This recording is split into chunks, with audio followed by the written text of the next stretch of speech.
लोकसभा चुनाव से पहले बसपा सुप्रीमो मायावती को एक के बाद एक बड़े झटके लग रहे हैं। अफजाल अंसारी के सपा और दानिश अली के कांग्रेस में जाने के बाद अब मायावती को अंबेडकर नगर से बसपा के सांसद रितेश पांडे ने इस्तीफा देकर और बीजेपी में शामिल होकर बड़ा झटका दिया है।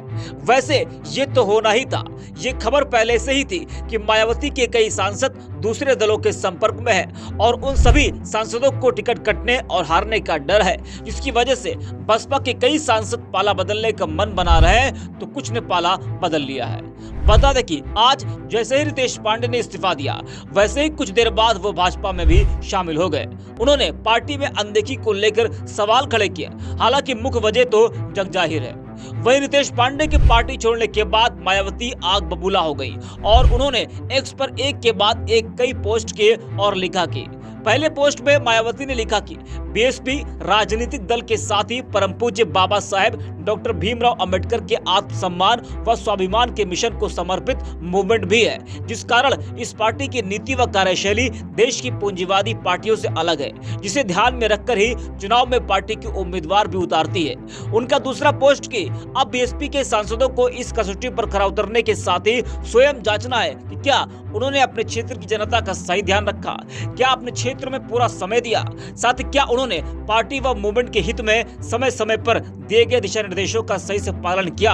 वहीं आखिरी पोस्ट में मायावती ने लिखा कि ऐसे में अधिकतर लोकसभा सांसदों का टिकट दिया जाना क्या संभव, खासकर तब जब वे स्वयं अपने स्वार्थ में इधर उधर भटकते नजर आ रहे हैं व निगेटिव चर्चा में है।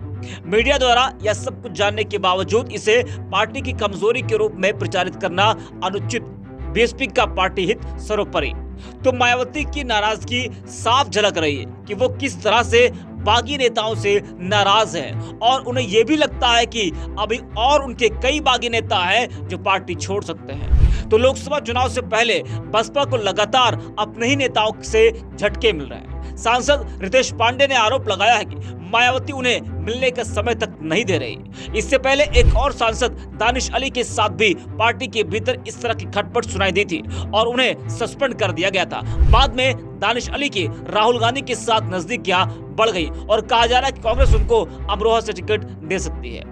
जी हाँ, ऐसे दावे किए जा रहे हैं कि बसपा के और भी कुछ सांसद बीजेपी के संपर्क में हैं और कई दलों के संपर्क में हैं। बसपा के सांसद लंबे समय से अलग अलग मंचों पर नजर आ रहे हैं, वे दूसरी पार्टियों में ठिकाना तलाश रहे हैं। बसपा की एकला चलो रणनीति अब मायावती की अपनी ही सियासत पर हावी होने लगी है। बहुजन समाज पार्टी के कई कद्दावर नेता मायावती की रणनीति का न सिर्फ अंदर खाने विरोध कर रहे हैं, बल्कि बगावत के मूड में भी आ गए हैं। बसपा के अंदरूनी हालात ऐसे हो गए हैं कि पिछले लोकसभा चुनाव में जीते ज्यादातर सांसद नए ठिकाने की तलाश में लगे हैं। बहुजन समाज पार्टी के नेता ही इस बात को मानते हैं कि बगैर गठबंधन के चुनाव में उतरना न सिर्फ पार्टी के लिए बल्कि बसपा से ताल्लुक रखने वाले नेताओं के सियासी करियर के लिहाज से भी मुफीद नहीं है। यही वजह है कि बसपा के कई सांसद पार्टी से इस्तीफा दे रहे हैं। वही बहुजन समाज पार्टी की सुप्रीमो मायावती ने भी स्पष्ट इशारा कर दिया है कि ज्यादातर वर्तमान लोकसभा सांसदों को टिकट दिया जाना संभव नहीं है। शायद इस डर से भी कई सांसद दूसरे दल में जा रहे हैं कि कहीं उनका टिकट इस बार बहन जी न काट दें, क्योंकि मायावती कब किसको निकाल दे कुछ कहा नहीं जा सकता है।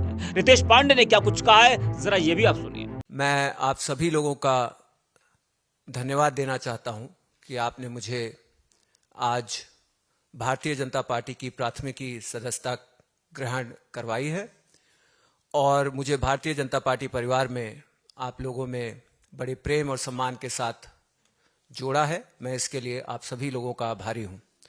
खास तौर से मैं देश के यशस्वी प्रधानमंत्री आदरणीय श्री नरेंद्र मोदी जी के विजन को देखते हुए जो विकसित भारत की एक कल्पना है, उसमें अपना सहयोग देने के लिए इस बड़े मिशन के साथ भारतीय जनता पार्टी के साथ जुड़ करके और उनके नेतृत्व में काम करने के लिए आगे आया हूं।